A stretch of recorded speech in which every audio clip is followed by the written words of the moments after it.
Selamat sore Ibu, selamat sore teman-teman. Perkenalkan, nama saya Maria Enzelina Citakong.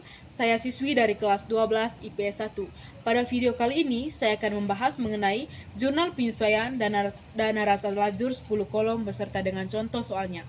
Sebelum saya membahas mengenai contoh soal dari jurnal penyesuaian ataupun narasa lajur 10 kolom, terlebih dahulu saya akan menjelaskan apa sih pengertian dari jurnal penyesuaian dan apa sih tujuan dibuatnya jurnal penyesuaian tersebut. Jadi teman-teman, jurnal penyesuaian merupakan salah satu tahap pembukuan pada akuntansi yang memberikan dokumen yang membantu proses penyusunan laporan keuangan. Yang berikutnya, saya akan menjelaskan tujuan dibuatnya jurnal penyesuaian. Tujuan dibuatnya jurnal penyesuaian merupakan memperbaiki nominal akun yang ada di neraca saldo yang berkaitan dengan yang pertama, jika akun tersebut nominalnya terlalu besar, maka harus dibuat jurnal penyesuaian untuk mengurangi. Yang kedua, jika akun tersebut belum muncul di neraca saldo, jadi kita membuat jurnal penyesuaian untuk menyesuaikan akun tersebut dengan akun yang bersangkutan yang memiliki kendala di neraca, entah itu nominalnya terlalu besar atau nominalnya terlalu kecil. Yang berikutnya, saya akan membahas contoh soal mengenai jurnal penyesuaian. Di sini saya sudah memaparkan tabel yakni neraca saldo yang di dalamnya terdapat beberapa akun. Jadi suruhannya data penyesuaian per 30 Juni 2003 sebagai berikut. Sewa dibayar tanggal 14 Juni 2023 untuk 1 bulan.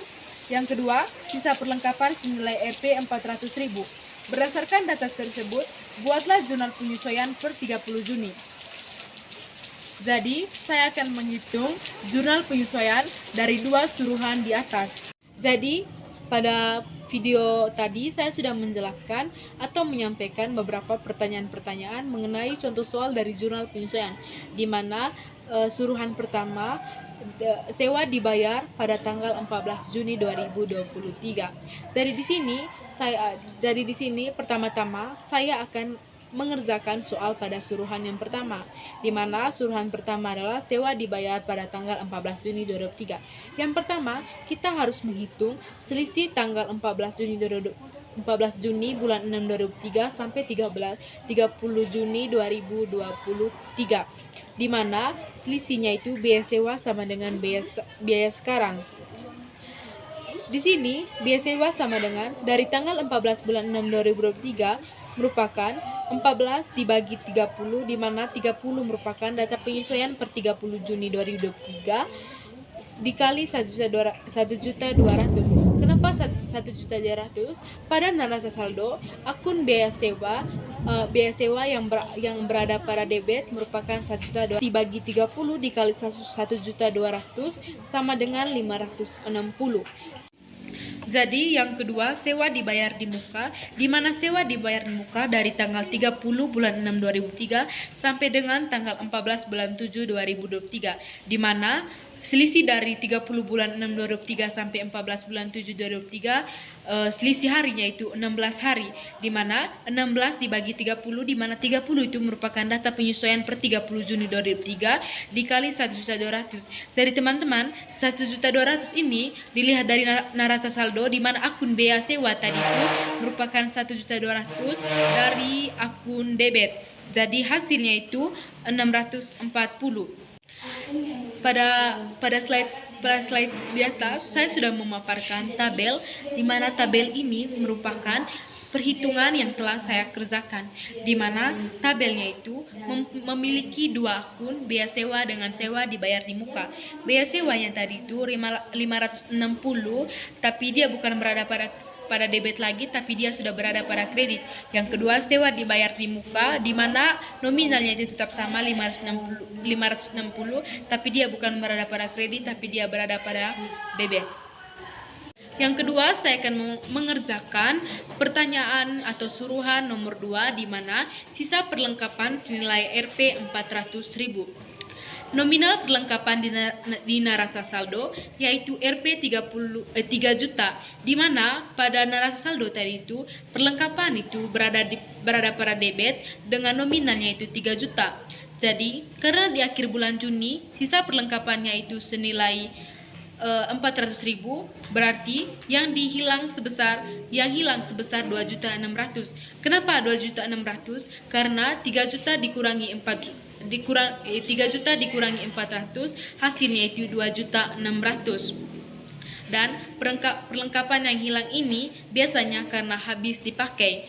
Di atas saya sudah memaparkan sebuah slide di mana pada slide tersebut memiliki tabel di mana di dalam akunnya itu memiliki akun biaya pemakaian perlengkapan dan perlengkapan, di mana biaya pemakaian perlengkapan itu berada pada debit dengan nominalnya itu 2.600.000.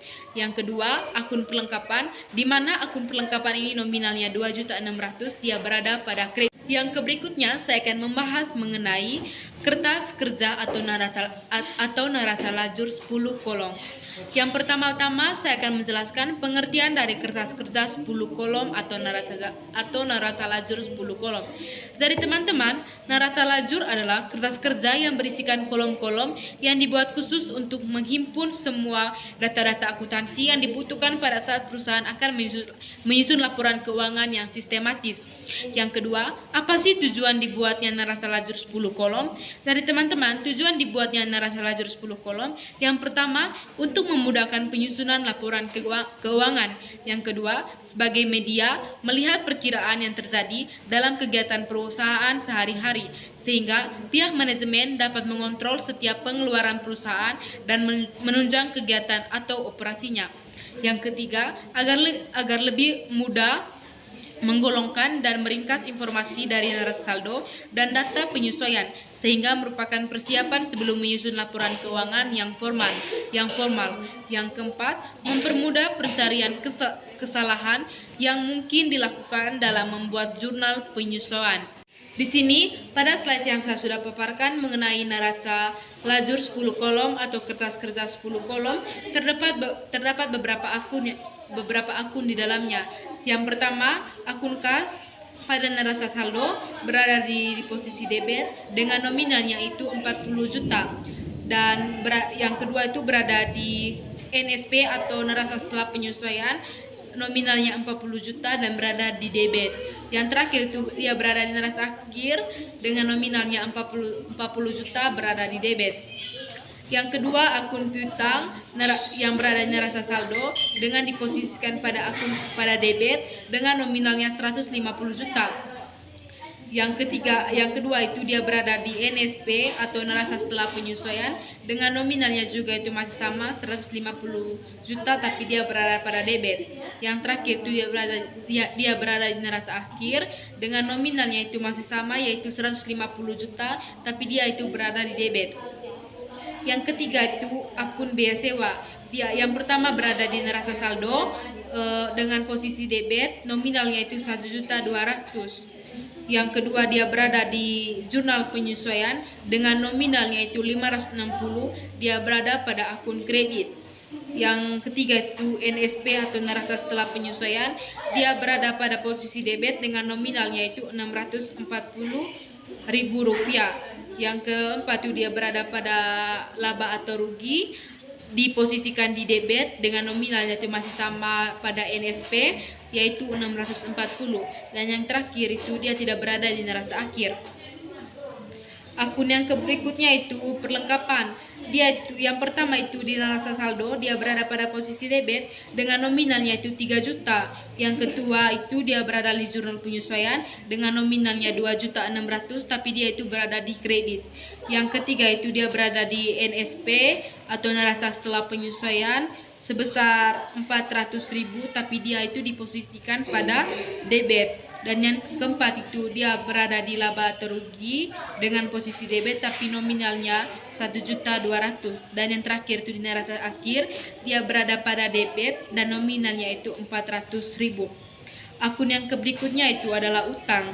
Di neraca saldo utang diposisikan pada kredit dengan nominalnya itu 95.600.000. Kalau di jurnal penyesuaian dia tidak ada, di NSP dia ada tapi dia berada pada posisi debit dengan nominal yang masih sama yaitu 95.600.000. Dan yang terakhir itu dia hanya berada di neraca akhir dengan posisi kredit nominalnya itu 95.600.000. Yang akun yang berikutnya itu pendapatan jasa. Dia yang pertama di neraca saldo, dia berada pada posisi kredit dengan nominal yaitu 95.600. Yang berikutnya dia berada di akun NSP atau neraca setelah penyesuaian dengan nominal yang masih sama yaitu 95.600, tapi dia berada pada posisi kredit. Yang ketiga itu dia masuk ke dalam laba atau rugi dengan nominal yaitu 95.600, tapi dia diposisikan pada kredit. Yang berikutnya itu saldo. Jadi teman-teman, di sini saya akan menghitung dari neraca saldo itu di debitnya itu dari akun kas sampai akun perlengkapan. Jadi hasilnya itu 191.200.000 rupiah. Kalau di kreditnya itu hasilnya itu 191.200.000. Yang berikutnya saya akan menjelaskan akun mengenai sewa dibayar di muka yang tadi saya sudah menjelaskan pada jurnal penyesuaian.